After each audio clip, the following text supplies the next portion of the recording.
Los 144,000, yo quiero hablar un poquito de eso. No quiero hablar si son literales o simbólicos. Yo lo que quiero hablar un poquito de sus cualidades. Si alguien me puede leer Apocalipsis, puede venir aquí, yo le presto el micrófono para que se escuche en la cámara.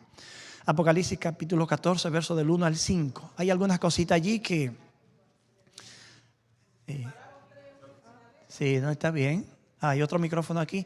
Vamos, las damas primero. Vamos a darle la oportunidad a las damas. Venga, mi querida hermana. Sí, gracias, mi hermano. 2. 14 del 1 al 5. 14 del 1 al 5.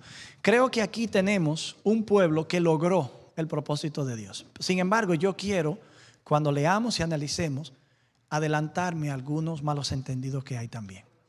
Después miré, y aquí el Cordero estaba en pie sobre el monte de Sión, y con él 144,000, que tenían el nombre de él y el de su padre escrito en la frente.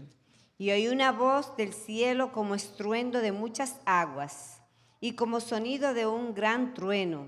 Y la voz que oí era como de alpista que tocaba sus arpas, y cantaban un cántico nuevo delante del trono, y delante de los 4 seres vivientes y de los ancianos, y nadie podía aprender el cántico sino aquellos 144,000 que fueron redimidos de entre los de la tierra. Estos son los que no se contaminaron con mujeres, pues son vírgenes. Estos son los que siguen al Cordero por donde quiera que va. Estos fueron redimidos de entre los hombres como primicias para Dios y para el Cordero. Y en sus bocas no fue hallada mentira, pues son sin mancha delante del trono de Dios. Gracias, mi hermana. Gracias. Bien. Empieza describiendo al grupo de personas que pertenecen a Dios en el tiempo del fin. Y luego pasa a describir el carácter de esos que pertenecen a Dios. Si tú lees Apocalipsis 12, te darás cuenta que el dragón es el protagonista de 4 grandes confrontaciones que hay ahí. Una confrontación en el cielo cuando fue arrojado. Una confrontación contra el niño que se para delante de la mujer para destruir el niño tan pronto nazca. Pero el niño es arrebatado para Dios y su trono. Esa la perdió Satanás. En el cielo la perdió también, fue arrojado. Otra confrontación es persiguiendo a la mujer mientras esta es llevada al desierto, a un lugar para ser protegida con Dios. Y él arroja agua para ahogar a la mujer, pero la tierra abre su boca y se traga el agua, así que todo lo que él intenta no da el resultado que él quiere. Persigue a la mujer, pero ella recibe 2 alas de la gran águila y es llevada al desierto a un lugar para ser protegida. Así que tampoco logra destruir a la mujer, como tampoco pudo destruir al niño, como tampoco pudo ganar la batalla cósmica en el cielo. En el verso 17, lleno de ira, ataca el resto de la descendencia de la mujer. Eso me da a mí entender que la batalla de él contra la mujer dejó solamente un remanente de pie. Y nosotros sabemos que históricamente esa es la realidad. Satanás atacó al cristianismo de tal manera que lo que quedó de pie dentro del cristianismo, a pesar de que se institucionalizó y es como religión, la religión verdadera en el mundo, sabemos que el cristianismo tiene problemas muy profundos que no hay manera de resolverlo. No hay manera de dar marcha atrás. Dios tiene un remanente y con ese remanente Dios hace la obra final. En el capítulo 13 se muestra cuáles son los instrumentos que el dragón usa para atacar a la mujer y al remanente. La bestia que sale del mar con 7 cabezas y 10 cuernos es el instrumento del dragón para atacar a la mujer durante el periodo de 1260 días. El ataque del dragón contra el remanente es realizado con la bestia que sale de la tierra, que es la segunda bestia o monstruo que se menciona en Apocalipsis 13. Pero, ¿y quiénes son los que pertenecen a Dios? ¿Cuál es la obra de Dios? Porque hasta ahí solamente el mal es el que está obrando. Apocalipsis 14 precisamente introduce a los protagonistas que Dios tiene en medio de todos esos conflictos. En el verso 6 al 12, los presenta como 3 ángeles que van a toda la tierra llevando el mensaje, haciendo un llamado al arrepentimiento, proclamando las buenas nuevas, denunciando la caída de Babilonia y advirtiendo en la crisis final contra lo que Apocalipsis llama la marca de la bestia. No puedo entrar en esos detalles. Pero los primeros 5 versículos del capítulo 14 presentan de manera anticipada a ese pueblo como ya victorioso. Como ya victorioso. Y los presenta como ya estando de pie en el monte Sión. En la visión, el monte Sión bien podría ser simbólicamente el lugar donde Dios reina, donde Dios tiene autoridad y donde está su pueblo de pie peleando las batallas del Señor. Desde donde el pueblo de Dios la pelea. Pero la visión anticipa el triunfo del pueblo de Dios, se adelanta. Y esa visión no está describiendo a los 144,000 mientras están en la tierra. Los está describiendo como ya victorioso en el cielo. Vamos a ver, para que ustedes vean eso, que el texto eso es lo que infiere. Apocalipsis 14. Volvamos allí. Verso 2. Oí una voz del cielo, en el cielo, como el estruendo de muchas aguas. Esta es una escena en el cielo. La voz que oí era de arpistas que tocaban sus arpas. Bueno, la voz que escuchó era como el sonido de un gran trueno, pero es melodiosa como arpistas que tocan sus arpas. Entonces en el verso 3 dice que ellos cantaban. ¿Quiénes son los que cantan? Evidentemente los 144,000 que están con el Cordero. Apocalipsis 7 precisamente presenta a una gran multitud delante del trono de Dios y en la presencia del Cordero. Y dice que están cantando y alaban a Dios por la salvación que le proveyó a ellos. Esta escena es similar. Es similar. Presenta de manera anticipada al pueblo de Dios como ya victorioso. Eso me dice a mí que no importa cuán duro ha de ser el conflicto, el pueblo de Dios gana seguro. Las fuerzas del mal volverán a ser derrotadas una vez más. Eso es como volver a Apocalipsis 12:11 que dice ellos le han vencido, en el contexto que él es arrojado a la tierra el dragón y ataca con gran ira. Dice ellos le han vencido por medio de la sangre del Cordero y la palabra del testimonio de ella. O sea, la victoria del pueblo de Dios, no solo de la última generación, es una victoria segura. Esa gran multitud es el pueblo de Dios de todos los tiempos reunido ahí, incluyendo lo del último tiempo delante del trono. Quería destacar ese aspecto. Entonces, se habla de ellos diciendo que tienen en la frente un nombre. El nombre del Padre y el nombre del Cordero. Ese es el sello de Dios en términos de carácter. En el capítulo 7 dice que ellos fueron sellados en la frente. Pero el capítulo 14 dice que lo que ellos tienen en la frente es el nombre del Padre y del Cordero. Yo sé que nosotros cuando escuchamos hablar del sello de Dios como algo que no es el sábado, nos resentimos. Pero es que el sábado solo es uno de los aspectos que conforma el sello de Dios. Solamente. Porque yo no puedo pelear con el texto bíblico afirmando algo que el texto bíblico puntualmente me está diciendo de manera distinta. Fueron sellados en la frente, pero Juan cuando lo ve en el cielo, lo que ve que tienen en la frente no es un día de reposo, es el carácter de Dios. Claro que por supuesto el carácter de Dios se manifiesta en la lealtad a los mandamientos de Dios. Y es ahí como consecuencia que el mandamiento entra. Pero miren, cuando hablamos de que ellos están sellados, cuando hablamos de las cualidades de este grupo, y es donde yo quiero anticipar algunas cosas aquí, es dentro de nosotros está habiendo muchos problemas ahora con lo que se conoce como la teología de la última generación. Miren, se ha construido un caso con la última generación donde se le atribuye a la última generación cualidades de carácter únicas. diferente a la que han tenido todos los demás grupos de creyentes en la historia desde el mismo principio de la historia del mundo. Se le atribuye incluso llegar a ser igual que Cristo en carácter. Yo no tengo tiempo para tratar todo, pero le voy a dar así un paso. Ellos van a demostrar que la ley de Dios se puede guardar, que Satanás está equivocado y Dios ha de ser vindicado, ganará la victoria, y ellos llegarán a tener un estado de impecabilidad. De impecabilidad.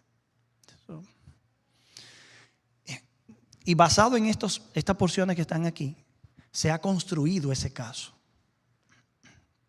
Yo me he leído el capítulo que promueve esa idea de uno de los libros que todavía la iglesia vende, que mucha gente pregunta cómo lo venden todavía. Bueno, porque así es. Un libro está ahí, es de un buen escritor de la iglesia, pero en ese punto tenía algunas falencias que algunos no se la quieren reconocer. Y yo me he dado cuenta de algo, mis hermanos. Voy a ser muy honesto con ustedes esta tarde. Yo estuve en esas ideas. Navegué por años en esas ideas. Todos nosotros, sin duda, casi hemos navegado en esas aguas. Lo que yo estoy describiendo aquí ahora. Y hemos sido doctrinados así. Pero esa es una idea que se niega a avanzar en el tiempo. Y que ve con sospecha todo lo demás. Y esa es una de sus mayores debilidades. Porque la teología y el entendimiento teológico no es estático, siempre está en crecimiento y en desarrollo. No es verdad que lo que creyeron los pioneros es lo que todavía nosotros tenemos que estar creyendo totalmente hoy. No es verdad. Yo le aseguro a ustedes que si los pioneros estuvieran vivos, nos dijeran a nosotros, es decir, que han pasado casi 200 años y ustedes no han dado un paso hacia adelante en la teología. ¿Captan el punto? Ellos mismos nos dijeran a nosotros, ¿qué le pasó a ustedes que se paralizaron en el tiempo? Esa es una realidad, se estancaron ahí. Pero en base a esto se ha construido ese caso de una generación que será perfecta, impecable, que vivirá sin pecar un tiempo y con eso va a demostrar que se podía vivir así. En mi canal yo tengo varias presentaciones porque en varios campos he estado tratando el tema y ha habido que abordar diferentes partes. Ahí ustedes pueden mirar algunos temas y estudiar a profundidad. Miren, pero yo quiero hacer una declaración y luego probarla. Lo que se dice de los 144,000 no es nada que no se haya dicho de otros creyentes en otros tiempos. Y ya eso desmantela totalmente la teoría. Todo lo que se dice aquí, lo que la hermana leyó, es lo que se ha dicho siempre de todos los fieles de todos los tiempos. De hecho, el ideal de Dios para su pueblo en este tiempo no es ni superior ni inferior al ideal que Dios ha tenido siempre para sus hijos fieles. No lo hay. Como tampoco para nosotros hay un evangelio que contiene elementos distintos a lo que tenían los cristianos en el primer siglo. Las demandas éticas del evangelio para mí, que me llama a vivir en santidad bajo el señorío de Cristo, Él gobernando en mi vida, mandando en mi vida, son las mismas demandas éticas del evangelio para los cristianos en el primer siglo. Son las demandas éticas del pueblo de Dios en el Antiguo Testamento. Todos esos mandamientos no eran más que las demandas éticas del evangelio. Mientras se manejaba un evangelio ilustrado en parábola en el santuario. ¿Me captan? Miren, vamos a avanzar en este punto. Juan 6:27 dice, pueden ir anotando. Yo le puedo compartir a Franklin estos materiales y él compartírselo a ustedes después. Dios el Padre puso sobre Cristo su sello de aprobación. Así que cuando Dios está poniendo un sello en sus siervos, Dios no está haciendo algo distinto a lo que haya hecho en otro momento. Dios selló a los israelitas con la sangre en los dinteles antes de sacarlo. Pero antes de eso también Dios selló a Caín para que nadie le hiciera daño. Ese sello era un sello de protección. 6:27. Al final, la parte final del versículo. Cuando Dios sella, Dios lo que está es señalando a quién le pertenece, quién es de Él. La verdad de Dios está firme teniendo este sello. El Señor conoce a los que son suyos, dice Pablo en Timoteo. En Ezequiel, cuando el juicio de Dios venía, un ángel pasó y selló a todos los fieles. Y luego vinieron los otros ángeles, que eran los verdugos, que iban a ejecutar el juicio, y eliminaron a todos los que no tenían el sello. En Apocalipsis, Dios otra vez va a sellar a sus hijos para diferenciarlo de aquellos que se han unido en su fidelidad al sistema de Babilonia en Apocalipsis. ¿Me están siguiendo? Pero al estar sellado como la pertenencia de Dios, como siervo de Dios, están sencillamente reproduciendo el carácter de su Señor, que cuando estuvo en la tierra también fue sellado por Dios como el escogido de Él. ¿Me siguen? Eso de tener un nombre, Isaías 62:2 dice, Isaías 62:2, entonces verán las naciones tu justicia y todos los reyes tu gloria, y te llamarán con un nombre nuevo que la boca de Jehová determinará.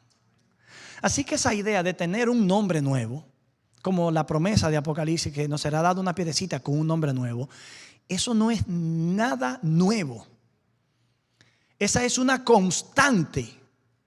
Esa es una bendición que Dios siempre ha tenido a la mano para entregarla a sus hijos fieles. La idea de un sello no es algo nuevo. Eso es algo recurrente en la historia. Cuando en el tiempo del fin Dios está sellando a sus hijos, sencillamente está sellando a los que le son fieles. En Apocalipsis 14, verso 3 dice que ellos cantan un himno nuevo delante del trono y en la presencia de los 4 seres vivientes y de los ancianos. Nadie puede aprender el himno sino solo los 144,000 quienes habían sido redimidos de la tierra. Bueno, pues a partir de eso algunos quieren decir, la experiencia que ellos van a tener es única. Nadie la ha tenido. Nadie. Cantan un cántico nuevo. Ese cántico nuevo es la evidencia de una experiencia. Sí, en ese sentido sí, pero no es una evidencia de una experiencia única. Bien, vamos a ver similitudes y diferencias. Cuando enfrentemos el tema de la marca de la bestia, ustedes saben, eso no, para no entrar en detalle, estaremos enfrentando algo que quizás los cristianos del primer siglo no enfrentaron. Pero cuando el Estado los está amenazando con perseguirlos si no se someten, ¿no están enfrentando lo mismo que enfrentaron los cristianos del siglo anterior? O sea, en un sentido hay cosas que son diferentes, pero en otro sentido todo es lo mismo. Pedí a Dios menos lealtad de los cristianos del primer siglo que lo que espera de los cristianos del último tiempo de la tierra. ¿Podían ellos darse el lujo de claudicar y Dios tener que perdonarlo y Dios no pasarle por alto eso a la última generación? No. Cuando Dios espera lealtad, eso no tiene condiciones. Sea en el lugar y el tiempo que tú estés viviendo, Dios espera lealtad de parte nuestra. Dennis Priest, voy a mencionar por muy popular en estas ideas. Miren lo que dice. Que ese cántico especial que el pueblo de Dios está cantando indica que ellos son un pueblo muy especial que ha tenido una experiencia como ningún otro pueblo, que vive al final de los tiempos después que Cristo termine de obrar y de perdonar sus pecados. Bien, si después que Cristo termine de perdonar sus pecados, significa entonces que ya la gracia terminó y el juicio terminó. Entonces ahí entran ellos en escena. Y son un pueblo especial, distinto a todo lo demás, porque van a estar haciendo algo que ningún otro pudo haberlo hecho. Esa es la idea. Miren, pero cuando nosotros estamos leyendo la frase un cántico nuevo o una canción nueva, nos daremos cuenta que hasta un rastreo en una enciclopedia nos diría a nosotros que esa es una forma recurrente en las Escrituras que invita a los fieles de Dios a tener una nueva experiencia con Dios, a ir más allá. Por ejemplo, en el Salmo 33:3, 43, 96:1, 98:1, 144:9 y un grupo de textos más, se habla de un cántico nuevo que el fiel canta. Cada experiencia para el Hijo de Dios, vivida con Dios, superada con Dios, es un motivo de un cántico nuevo. Y ese cántico nuevo sencillamente revela eso que pasó, que se vivió. Cuando nosotros leemos en Apocalipsis que el canto nuevo es el canto de Moisés y del Cordero, ¿qué tan nuevo es?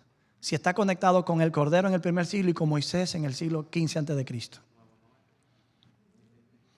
Solo es nuevo porque denota una experiencia que ese pueblo en el tiempo del fin está teniendo, pero al mismo tiempo está unido a las experiencias del pasado. Por ejemplo, los israelitas salieron, María dirigió el canto, ese es el canto nuevo de Moisés. ¿Ve?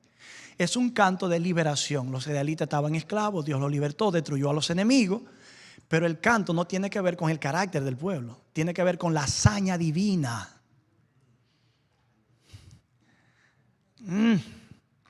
Ay, si ustedes pudieran entender todo lo que llegó a mi mente ahora con esa declaración. El canto nuevo de los 144,000 no describe su carácter. Describe lo que ellos reconocen que Dios hizo, que Dios los salvó, que Dios los liberó.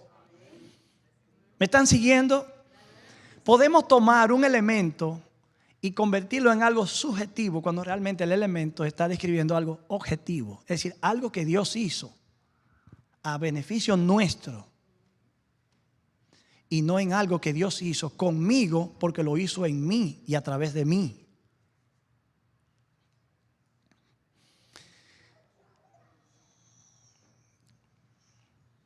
Apocalipsis capítulo 14 verso 3 está haciendo como un eco de este pasaje de Isaías 42, 9 al 10. Por causa del tiempo yo no lo voy a leer. Miren, otro asunto. Aquí viene lo interesante ahora. Estos son los que nunca se mancharon con mujeres. Son vírgenes. Y no virgen la mamá de Moisés. Allá en Dominicana había un hermano que decía siempre, ay virgen, ay virgen. Y yo decía, pero ¿por qué si él es adventista aclama tanto a la virgen?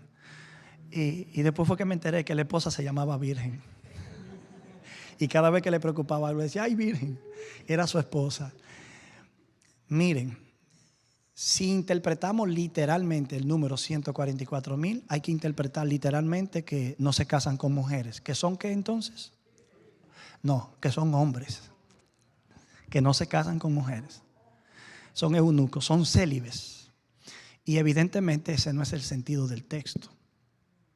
En 2 de Corintios capítulo 11 verso 2, miren lo que dice Pablo de la iglesia del primer siglo. Los celo con celo de Dios. Pues yo lo he desposado a ustedes con un solo marido para presentarlos como una virgen pura a Cristo.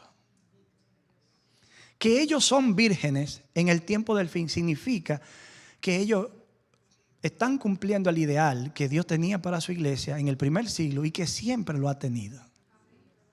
¿Me están siguiendo? O sea, esa singularidad que se le atribuye desconectado de una realidad que también ha existido es lo que permite construir un caso infundado. El término virgen, que es paternos, no soy muy bueno en la pronunciación de los idiomas originales, era un título que se utilizaba para Sión y para Jerusalén porque no porque eran santos los israelitas, sino porque estaban en una relación especial de pacto con Dios. Claro que Israel estaba llamado a vivir una vida santa, a vivir una vida victoriosa sobre la idolatría y todos los pecados característicos del mundo antiguo.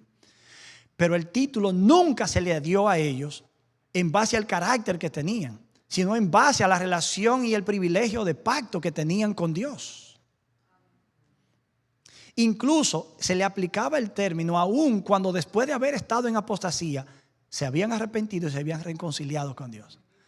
Se puede decir de una persona que ha estado en apostasía, que se ha reconciliado con Dios, que es una persona virgen que nunca se contaminó con mujeres. O sea, técnicamente hablando no, literalmente hablando no, pero espiritualmente hablando sí.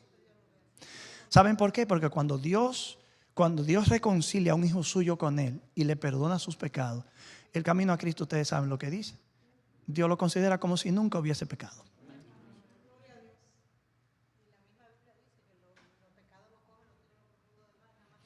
De manera que sí, lo que Dios ve es el estatus que la persona ahora tiene en relación con él.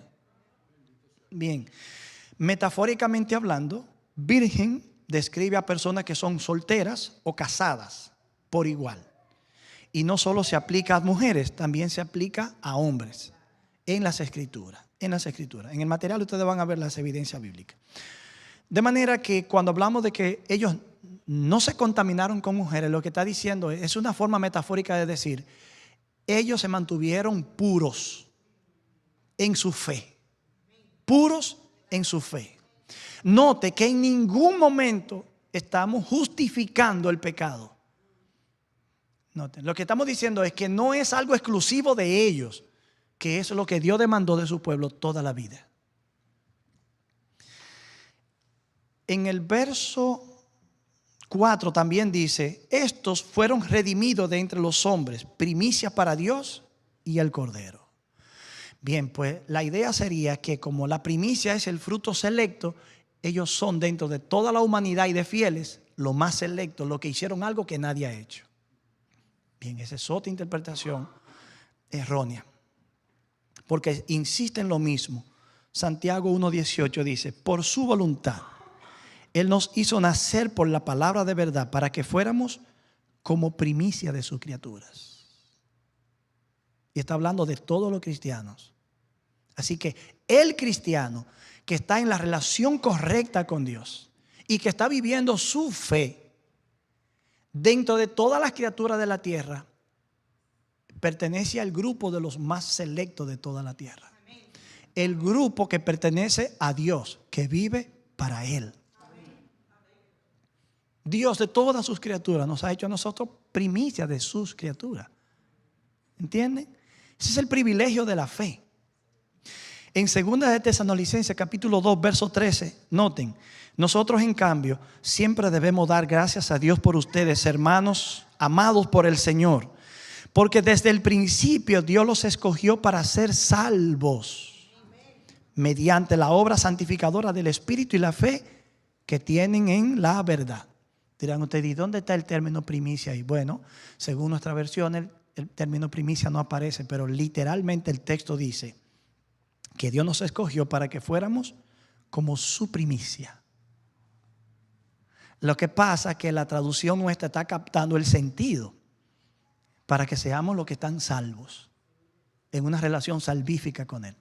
Pero el texto dice que Dios nos escogió por el amor a la verdad, ¿ve? Para que seamos su primicia.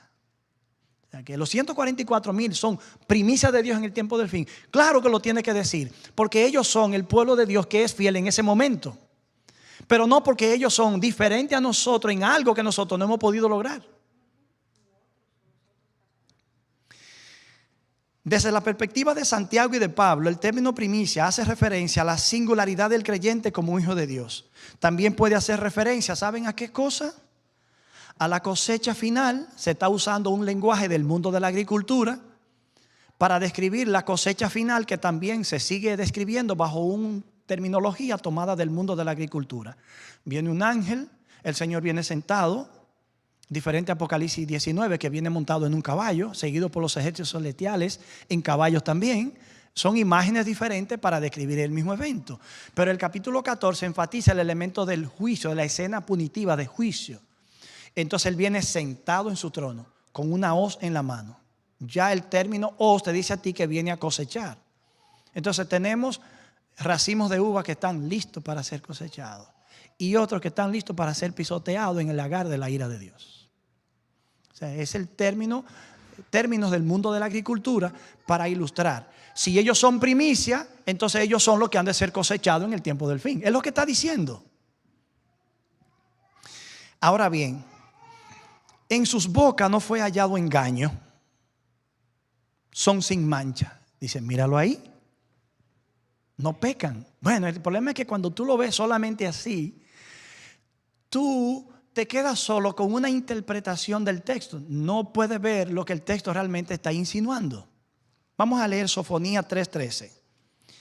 El remanente de Israel no hará iniquidad, no va a decir mentira, ni habrá lengua engañosa en su boca.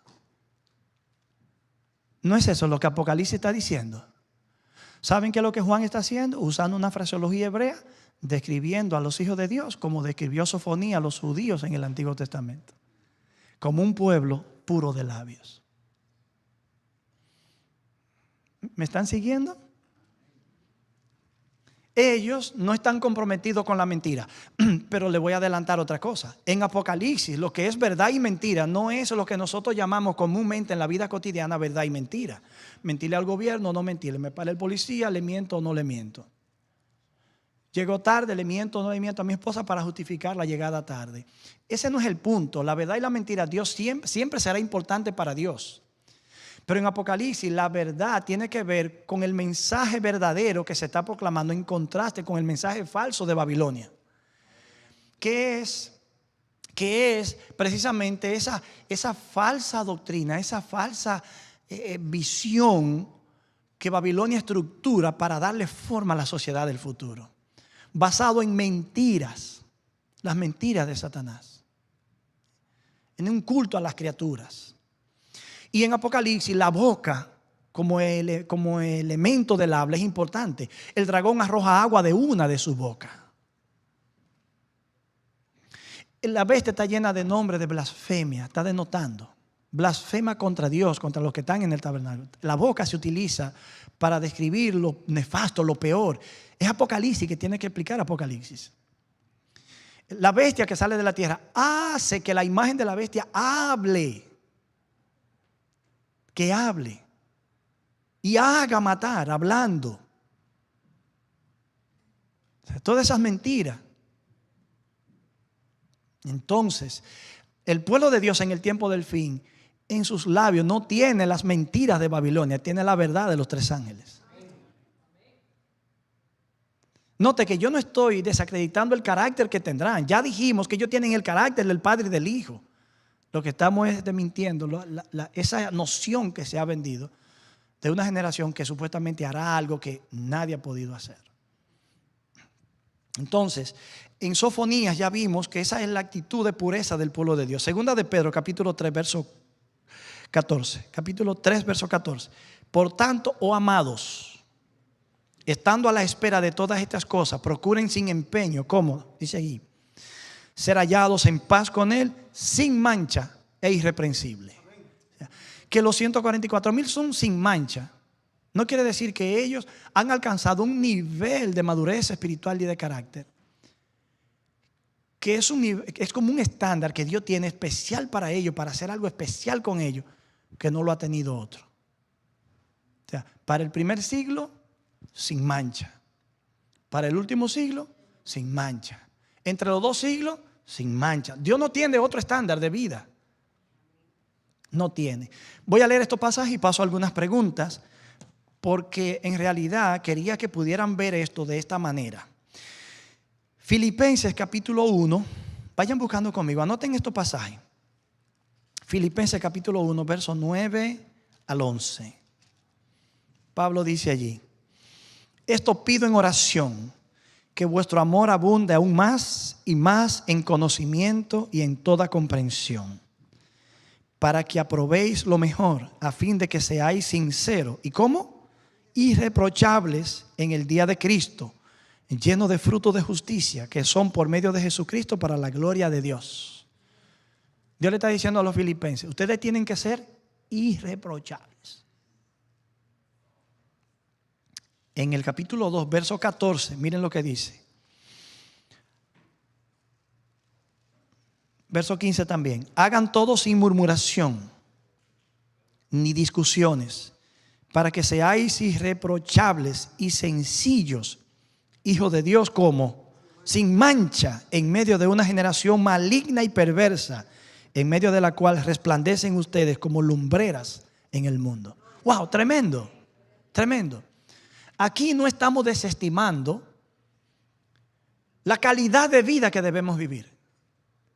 Pero lo que quiero decir una vez más es que lo que harán este grupo de creyentes en el tiempo del fin es vivir el ideal que Dios tiene para cada uno de sus hijos todo el tiempo.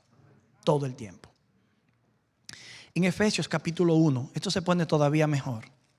Efesios capítulo 1 y en el verso 4 dice, verso 3 y 4, bendito sea el Dios y Padre de nuestro Señor Jesucristo, que nos bendijo con toda bendición espiritual en los lugares celestiales en Cristo Jesús. Y nos escogió en Él desde antes de la fundación del mundo. ¿Para que fuéramos como? santo y sin mancha delante de Él. Dirán ustedes, ¿y cuándo ese propósito de Dios, que está desde antes de la fundación del mundo, empieza a hacerse realidad en mi vida? Ustedes lo van a ver ahora. En el capítulo 5, versos 26 y 27 de Efesios, 25 al 27. Maridos, amad a vuestras mujeres, así como Cristo amó a la iglesia y se entregó a sí mismo por ella, para santificarla, habiéndola purificado en el lavamiento del agua por la palabra, a fin de presentársela a sí mismo como una iglesia como gloriosa, que no tuviera mancha ni ninguna cosa, sino que fuera santa y sin. ¿Captan el punto? O sea, que los 144,000 son sin mancha. No quiere decir que ellos, sí lo lograron, nadie más lo logró. No, ellos lo que sencillamente lo está describiendo a ellos, como Pablo le dijo a los efesios, vivan de esa manera. Como Pablo le dijo a los filipenses, vivan de esta manera. Ellos no tienen un estándar diferente. Dios no cambió, no barajó las cartas y le entregó a los del primer siglo una y a los del segundo otra y a los últimos le tiró unas distintas. Dios tiene las mismas cartas para cada grupo de creyentes en cada generación. Yo le decía a una persona, ¿tú conoces a alguien que lo haya logrado? No. ¿Pero tú crees que va a haber un grupo que lo va a lograr? Sí. Pues eso resulta fácil, le dije. Porque todo lo que se apunta al futuro es fácil de decir. ¿Y por qué no empezamos nosotros aquí ahora a vivir esa vida? ¿Por qué tenemos que esperar una última generación? O sea, ese enfoque hacia el futuro a mí me parece que nos está quitando a nosotros la oportunidad de entender lo que Dios está esperando de nosotros aquí ahora. Que vivamos una vida victoriosa. Y dígame, mi querida hermana.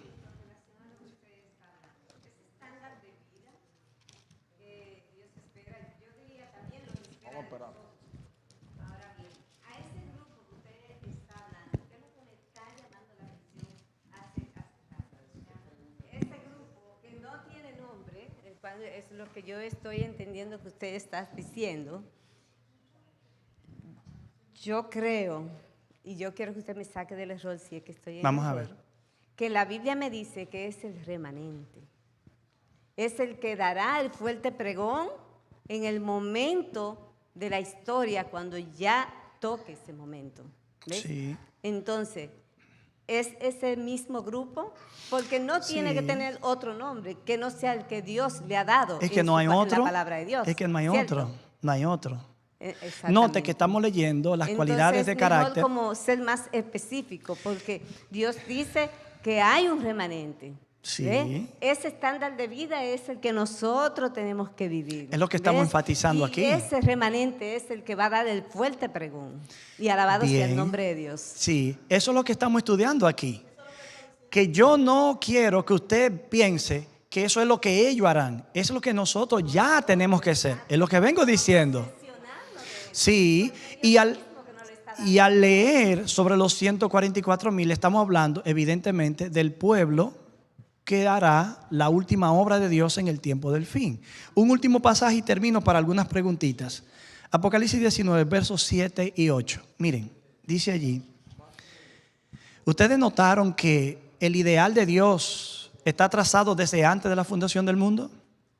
Y que la creación misma tenía una meta, que era que reflejara la plenitud de Dios. Por eso cuando Dios crea al hombre y a la mujer, lo crea reflejando su imagen y semejanza. Esa es la meta. Ahora el pecado entra, atrapa al ser humano. Entonces Dios introduce el plan de la redención. El plan de la redención precisamente es el intento divino de lograr que la meta que Él tenía para la creación se cumpla finalmente. Y lo leímos aquí en Efesios capítulo 5. Esa obra de restauración Dios la comienza en las personas que trae a su iglesia. Y la iglesia se convierte en el escenario donde Dios manifiesta su amor y empieza a sanar vidas y a restaurar vidas. Nosotros como familia espiritual estamos en un proceso de desarrollo y de crecimiento. Miren, hermanos, aquí entra el tema de la eclesiología. Nosotros nunca vamos a entender a plenitud cuál es el propósito de Dios para su iglesia. Cuando yo comparo Efesios 1:4 con Efesios 5:25 al 26 y 27, nos damos cuenta que Dios en la iglesia, con todas sus imperfecciones, es donde Dios empieza a realizar sus propósitos eternos. Porque la iglesia es la que tiene la luz, es la que conoce el mensaje, es la que estudia la palabra, es donde tú te enteras del propósito de Dios para tu vida. Aquí en la iglesia, tus deficiencias y mis deficiencias se encuentran, pero encuentran también un mismo camino para que juntos los resolvamos en el camino. Cuando dos hermanos no se tratan en la iglesia, no hay dos caminos para ellos llegar al cielo. O se arreglan aquí o no van a caminar por el camino que va al cielo. Los hermanos que no pueden resolver su problema no deberían ni venir a la iglesia. Oigan lo que voy a decir, esto es serio. La Biblia dice, si tú vienes con tu ofrenda a la iglesia, pero tienes un problema con tu hermano, no me traiga la ofrenda. ¿No es lo que dice la Biblia? Ve, resuelve tu situación con tu hermano y luego ve, trae la ofrenda para que Dios la pueda aceptar. Y nosotros seguimos poniendo ofrenda en el platillo que entran a la tesorería, pero no entran a la tesorería del cielo.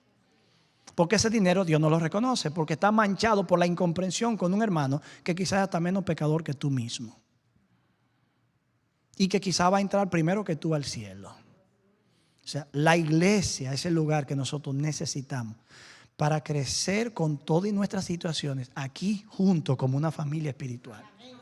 Amándonos, sobrellevándonos, sometiéndonos, aprendiendo juntos, creciendo juntos.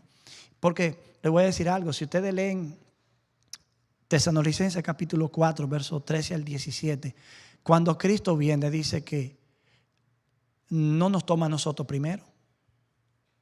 ¿Por qué no nos toma a nosotros primero si estamos aquí ya? ¿Por qué tiene que trabajar con los que están en la tumba? Para nosotros hubiese sido fácil, recojo a los muchachos que están vivos y digo que los que quedan en la tumba, levántense ahora. Pero no, Cristo primero trabaja con los que están en la tumba. Y luego, oigan como dice, luego juntamente con ellos nosotros seremos arrebatados para recibir al Señor en el aire. O sea, no hay salvación individual, es lo que yo quiero decir. Tú te salvas individualmente, pero te salvas individualmente dentro de un grupo. O sea, esa es la perspectiva hebrea, el concepto de identidad corporal de una familia, que cuando es afectada, quedan todos afectados, pero que cuando es bendecida, todos son bendecidos. Hebreos capítulo 11, nosotros tenemos que rescatar estas ideas que están perdidas. Y están ahí en el texto, hablándonos todos los días si estamos leyendo la Biblia. Hebreos capítulo 11 dice que estos, aunque alcanzaron buen testimonio, no recibieron lo prometido. Hablando de todos los héroes que menciona el capítulo. Porque Dios preparó algo mejor para nosotros. Que ellos no fueran perfeccionados aparte de nosotros. Ustedes están escuchando la idea. Todos juntos. Y es por eso que Apocalipsis 7 habla de una gran multitud que nadie puede contar. Y que están delante del trono de Dios. Con palmas de victoria en las manos. Yo puedo ser éticamente maniobrar, decir, son los mismos 144,000. Está bien, yo puedo decir todo eso. Pero es una gran multitud que nadie puede contar. Y precisamente vienen de toda nación, tribu, lengua y pueblo. Lo más lógico es pensar que ahí están los 144,000 y todos los redimidos de toda la acera. Miren, además la frase que nadie puede contar denota que no son el remanente. Ahora estoy explicando algo. Porque esa idea de una multitud que nadie puede contar es un eco de la promesa que Dios le hizo a Abraham en Génesis. Cuenta las estrellas del cielo si la puede contar. No se pueden contar. Así va a ser tu descendencia. ¿Saben lo que es la gran multitud? El cumplimiento de esa promesa que Dios le hizo a Abraham. No solo de la última generación. O sea, la iglesia va como un grupo redimida. La iglesia como un todo refleja la gloria de Dios. Si usted me quiere decir a mí que habrá grado de recompensa porque uno es recompensado de acuerdo a sus obras, bien, yo entiendo que hay gente que cuando cuenten su historia yo no voy a querer contar la mía al lado de ellos. Cuando los grandes misioneros de la iglesia cristiana cuenten todo lo que pasaron, a mí me va a dar vergüenza. Y cuando me digan, Delgado, cuenta la tuya, dicen, no, ya yo me conformo con la que él dijo. Claro que van a ser importantes, pero entiendan el punto, que la historia de una vida consagrada totalmente no es la historia de una persona que se salva al último momento antes de morir. O sea, este es lo único que puedo decir. Y yo le doy gracias a Dios porque yo viví toda la vida perdido. Y ahí muriéndome Dios me salvó. Bien, pues no hay problema, un aplauso de 1 minuto. Pero cuando aparezca un Enoc que diga, yo duré 300 años haciendo la voluntad de Dios, ahí vamos a durar 300 minutos aplaudiendo a Enoc. No me digan ustedes a mí que es lo mismo. Claro, lo importante es estar allí. Sí, sí, claro que sí. Pero más que estar allí, lo importante es honrar a Dios con todo. No solo una parte de la vida, sino toda la vida. Sí. No necesariamente porque hemos pasado una vida. No. Sí, pero no toda una vida. Miren, el ladrón en la cruz, usted lo sabe, el ladrón en la cruz, ese muchacho se arrepintió ahí. Ese hombre tiene una historia cortita que contar. Pero si tú le pides a Abraham que cuente la historia al lado de ese muchacho, ¿quién dura más contando una historia? Claro, porque Abraham tuvo una vida larga, extensa de comunión con Dios y de relación. Cultivó algo. Entonces ese es el punto. Procuremos llegar al cielo porque no hay méritos. Ni para recibir más recompensa. Esas son cosas que Dios determina. ¿Entiende? Y vamos caminando, dice Elena de White. Vamos caminando. Y una voz dijo, alto. No pueden continuar. Aquí solamente pueden entrar los 144,000. ¿Cuál es el problema con eso? No hay problema. Y después vi en otra área, dice ella, un grupo de santos y un grupo de niños con unos vestidos bonitos. Tenían como unos bordaditos de oro. Y yo pregunté, ¿quiénes son ellos? Le dijo, esos son los mártires. ¿Captan el punto? O sea, no hay que sentirse mal por eso. El problema es que quien vive para Dios una vida plena es un siervo que ha vivido haciendo eso. No es la persona que pasa 20 años en la iglesia y se salva al final de su vida y no tiene nada que contar. Lo que yo estoy diciendo con esto, olvídate de recompensa. Empecemos a vivir aquí la vida plena de servicio a Dios. Todo lo que estoy diciendo son juegos argumentativos para ilustrar realidades de las que nosotros como seres humanos nos estamos perdiendo. Apocalipsis 19, 7 y 8 dice, gocémonos y alegrémonos, porque finalmente llegaron las bodas del Cordero. Y a ella se le ha dado que se vistan de lino fino, blanco y resplandeciente. Ahí está finalmente la recompensa. Así que lo prometido la iglesia lo logra. Entonces, desde esa perspectiva, el que vive una vida dedicada a Dios no tiene que esperar que aparezca una generación que lo haga, que lo vaya a hacer, amén. Pero es que nosotros tenemos el mismo estándar aquí y ahora y debemos empezar a vivir esa vida aquí y ahora.